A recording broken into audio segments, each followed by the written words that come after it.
Biravugwa ko Liyetena Koloneli Wiringoma wari umuvugizi wa M23 ku rwego rwa gisirikare amaze kurasirwa muri teritwari ya Masisi. Ni mu mirwano ikomeye ikomeje guhuza M23 ndetse n'igisirikare cya leta ya Kongo. Reka duhamagare uri mu bice bya Rubaya tumubaze byinshi kubijyanye n'ibiri kugenda bivugwa ndetse n'ibiri gutangazwa ko Afande Wiringoma yaba amaze kugwa ku mirongo imbere rugamba. Biro bikaba bibaye muri operasiyo ikomeye ikinshasa bateguye mu buryo budasanzwe, ni mu gihe kandi bemeza ko urugamba rukomeje kuba imberenge mu buryo budasanzwe. Kawaya, wiriwe neza?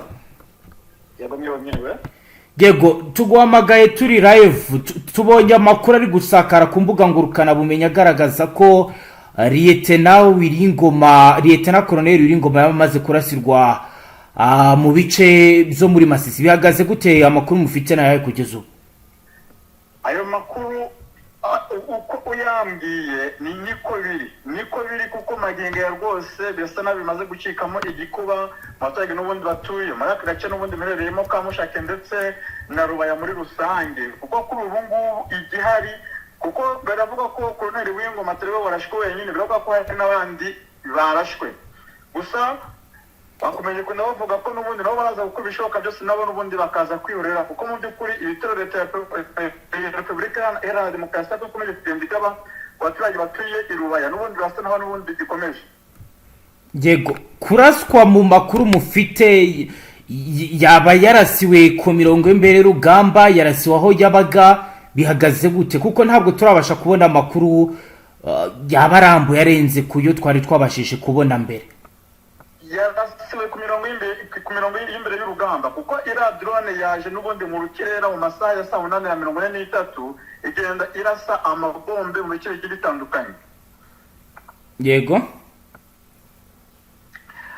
kuri ubu ngubu rero turacyakomeza kugenda n'ubundi dutohoza amakuru kugira ngo tumenye abandi bagenzi be n'ubundi bashobora kuba baguye muri urwo rufaya rw'amabombe n'ubundi rwagiye rurasirwa muri teritwari ya Rubaya, mu mujyi wa Rubaya, kuko n'ubundi igihari biragaragara ko abaturage nabo ubwabo bahungabanye, kuko mbese hari uwo tuganire mu kanya arambwira ngo kwikiri ngo yarasiwe ku mirongo y'imbere y'urugamba. Ubona n'ubundi ababaye cyane afite agahinda kagiye gatandukanye. Gusa igihari kandi gikomeje kunagitangazwa nuko abarwanyi be mu Ventura n'ubundi batangiye kugenda n'ubundi badeployinga ingabo mu bice bigiye bitandukanye kugira ngo n'ubundi barebe ko n'ubundi bahangana n'ibitero bikomeye by'ingabo za Repubulika Iharanira Demokarasi ya Kongo. Yego, andi makuru dufite bwana Kawaya hano aragira ati umutwe wa FC uri gushinja ubutegetsi bwa Repubulika Iharanira Demokarasi ya Kongo kugaba ibitero ku za drone muri Rubaya mu gace kari muri teritwari ya Masisi. Bikaba rero bifite aho bihuriye no guharanira kugenzura amabuye y'agaciro.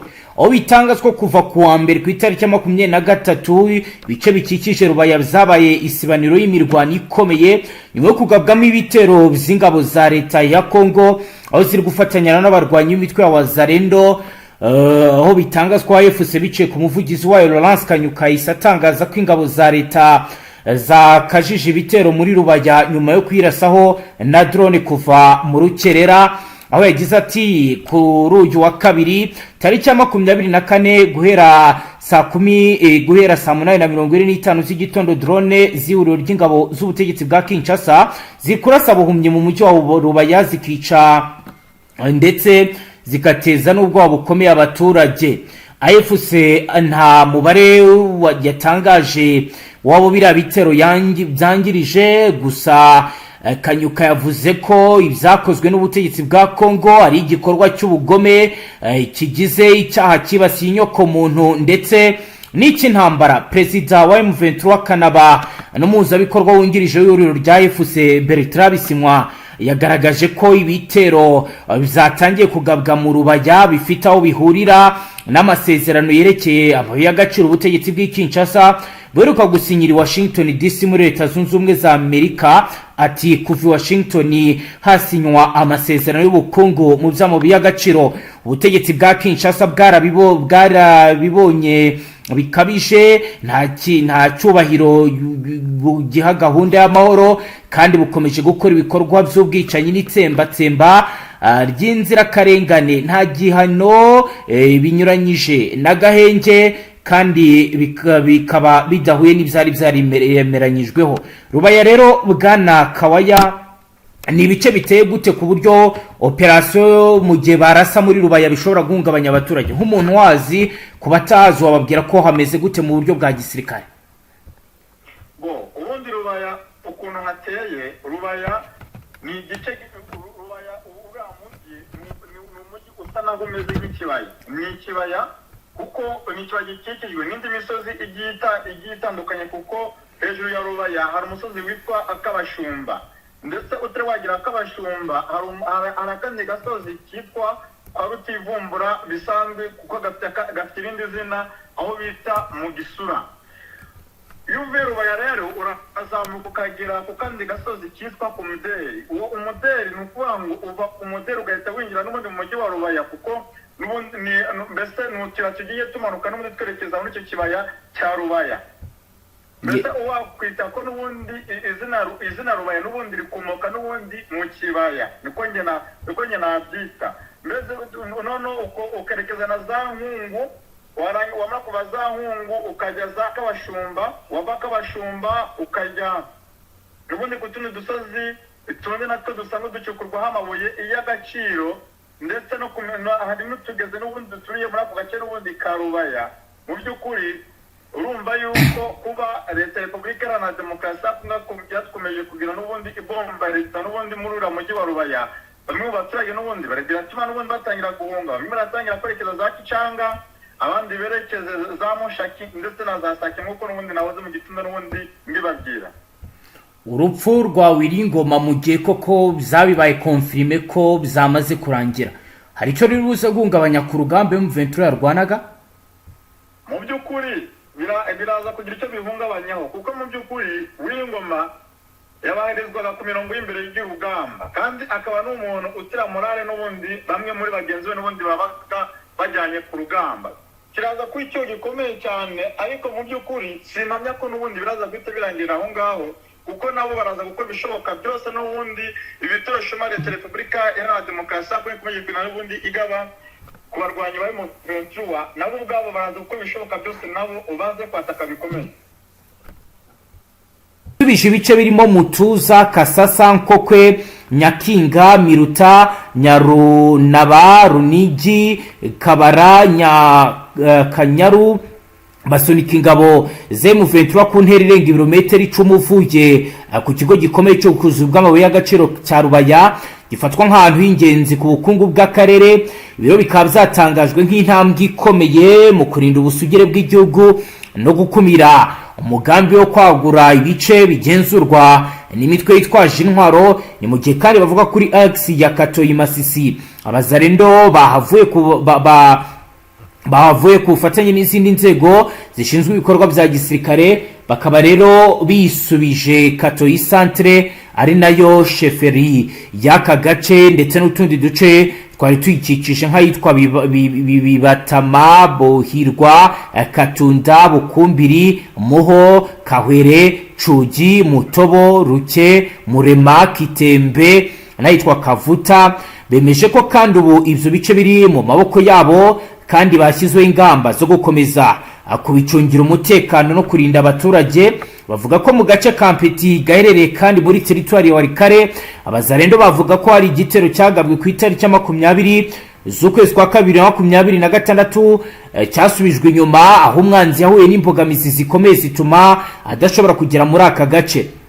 Baragaragaza kandi indi operasiyo ikomeye bakore kuri axe Kihindo Rucuro, aho bavuga ko kuri axe ya Kihindo muri Rucuro batangaje ko bateze imitego ya gisirikare ambuscade yatumye ingabo za M23 zigira igyombo gikomeye, zitakaza ibikoresho ndetse n'abasirikare. Ni mu gihe kandi bavuze ko mu bice bya Bijombo ndetse na Murenge baravuga ko mu ntara Kivu y'Amajyepfo abazarendo bisubije Bijombo na Murenge nyuma yo gusubiza inyuma ibitero by'umwanzi. Bavuze ko kandi agace kuri ubu kari kugenzurwa n'ingabo z'igihugu ku bufatanye nabo.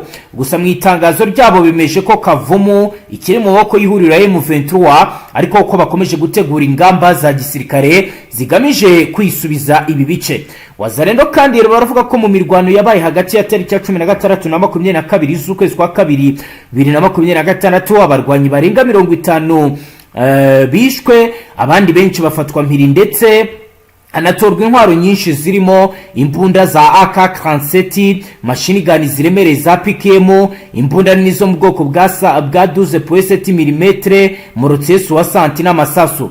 Baravuga ko ibi byose byagezweho ari ikimenyetso gikomeye cy'uko abazarendo bamaze gutanga umusaruro ukomeye. Abazarendo kandi barashimangira ko intego yabo nyamukuru ari ukurinda ubusugire bw'igihugu, umutekano w'abaturage n'ubwigenge bwa Repubulika Iharanira Demokarasi ya Kongo. Basabye abaturage gukomeza gutuza, kwitandukanya n'ibikorwa by'imitwe yitwaje intwaro no gutanga amakuru ku nzego z'umutekano aho babonye ibikorwa bihungabanya umutekano. Basoje bemeza ko bazakomeza ibikorwa byo kwisubiza uduce muri Kivu y'Amajyaruguru ndetse na Kivu y'Amajyepfo. Iryo ni itangazo basoye. Bwana Kawaye, ndashaka kukubaza, turaza kwitega iki nyuma y'uko abazarendo babyukiye rimwe nyuma y'ibyo nawe uri kugenda ubona nk'umuntu uri kuri tera?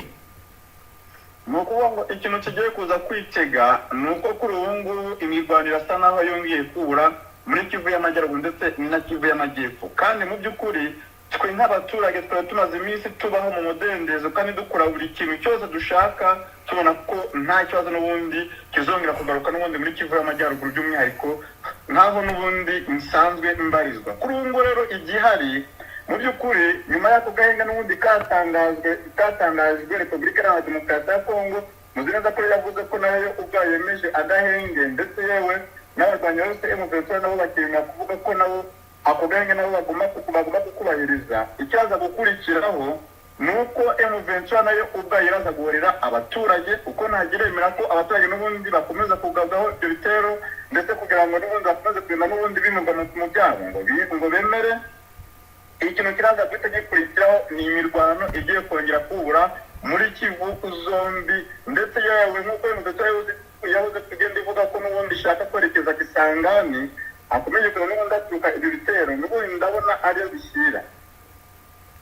Yego, ku birebana n'ibiri kugenda biba ndetse n'ibigenda bikorwa, Bwana Kawaya, navuga ko kugeza ubu ngubu abasirikare benshi kabarewe bari kuzanwa. Wambwiye uti hari abamerceneri namwe mutazo bagiye baturuka.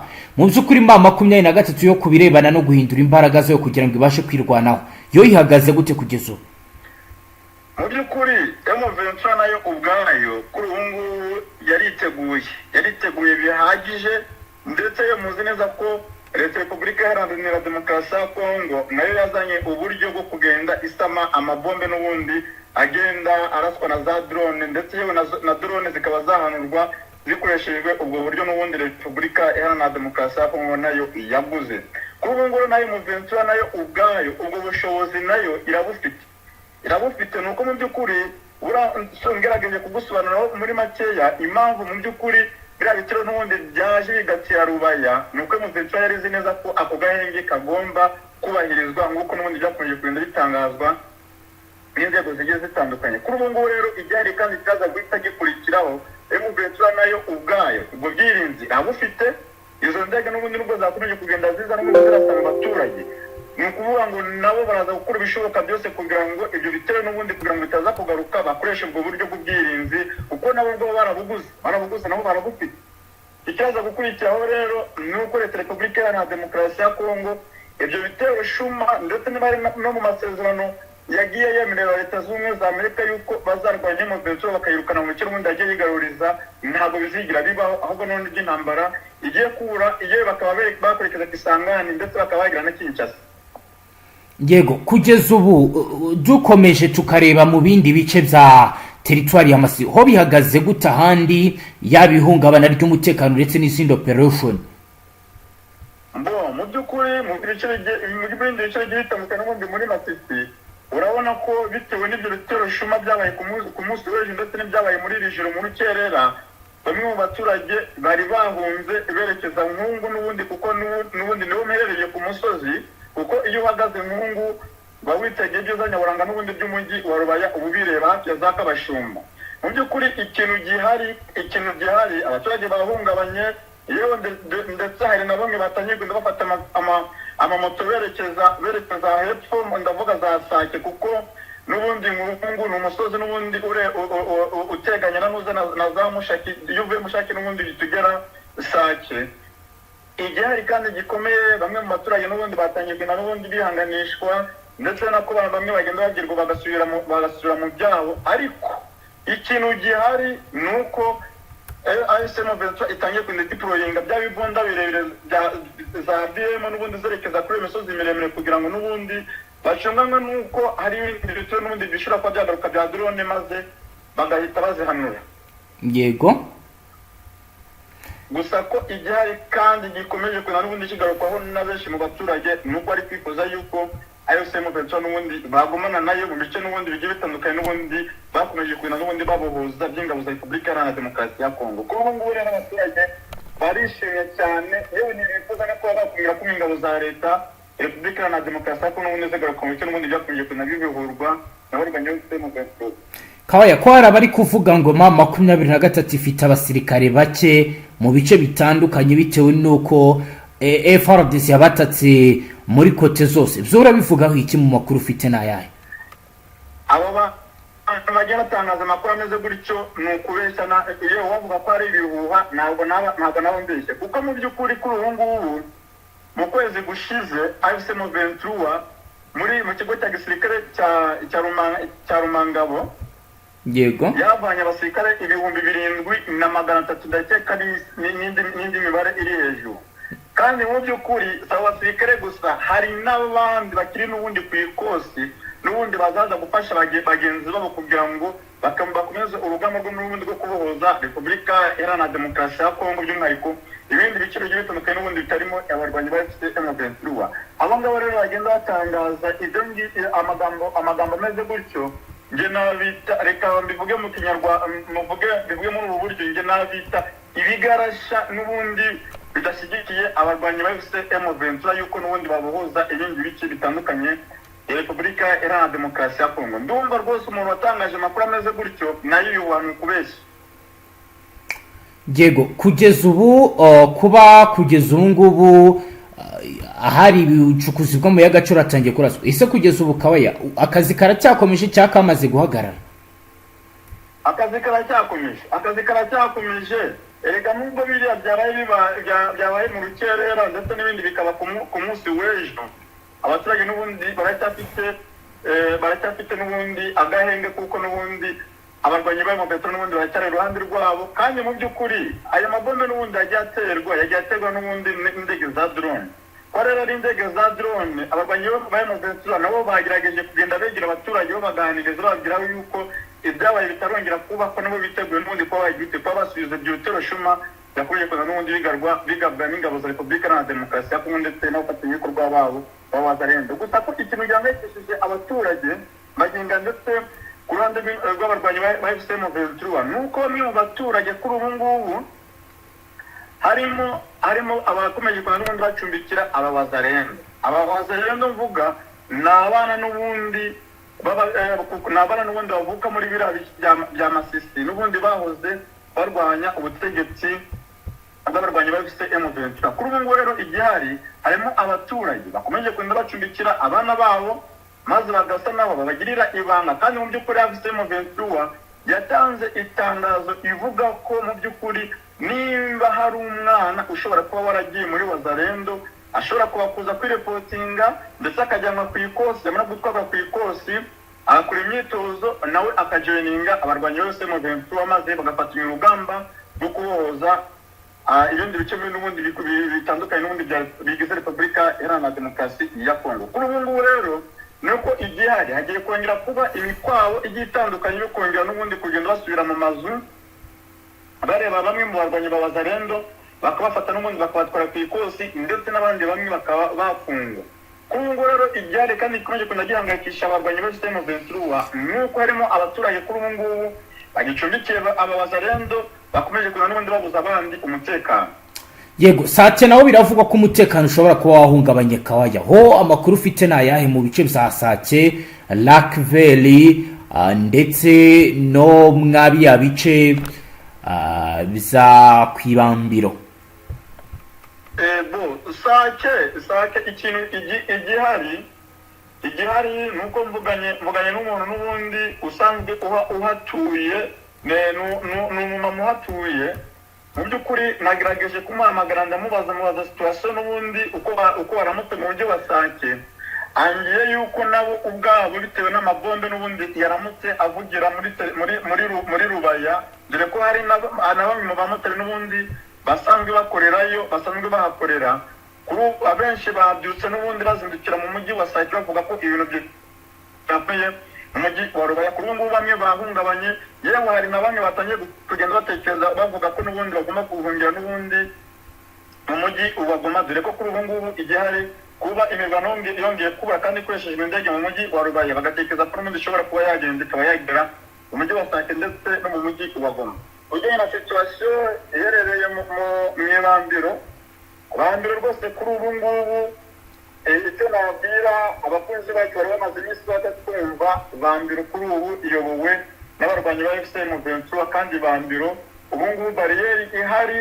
Ndagerageza mbwira n'ubundi abamaze iminsi batagera muri biriya bice, Bambiro kuri ubu ngubu irindwe n'abarwanyi ba FCM Ventura, kandi cya kigo kiri munsi ya bariyeri ya Bambiro kuri ubu ngubu icyabarizwagamo MONUSCO ndetse n'ingabo za Repubulika Iharanira Demokarasi ya Kongo, kirimo intare za Sarambwe ndetse yewe na za Kasingise aho barasiye Peter Kirimwami. Rwose umutekano ni wose, abantu rwose n'urujya n'uruza, abafite mu byabo nta kibazo.